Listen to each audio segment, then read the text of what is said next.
Hey guys, it's Madison and welcome back to my channel, Mad Crafty. Today I'm going to show you how to make this. It's a sprinkles ornament. If you know me, you know that I love sprinkles. Put them in an ornament. It's beautiful, it's colorful, and it is so easy to do. So let me show you how I did it. You'll need a clear plastic ornament. I like to get mine from Michael's or the Dollar Tree. Some gloss varnish. I like to use Duraclear, and of course, some fun sprinkles. Don't forget to snip the tag off first. Now you want to take the top off. It's easy, just kind of wiggle it out.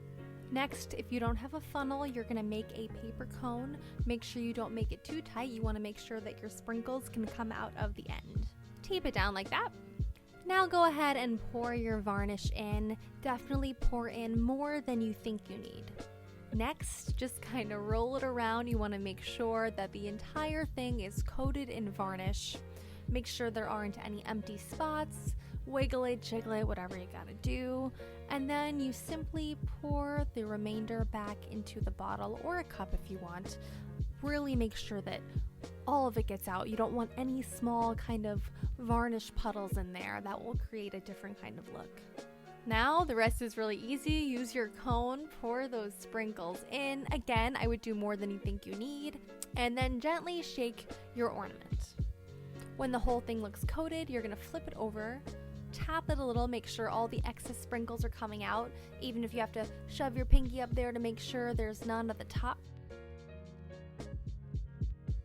Once you're happy, you're gonna take some glue. I like to use clear glue. You can use a hot glue gun too though.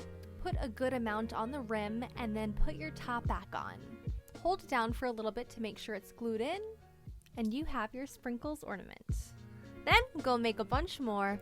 That's it, simple and easy. Thank you so much for watching. If you enjoyed this video, I would love if you gave it a thumbs up and considered subscribing to my channel to see more crafts.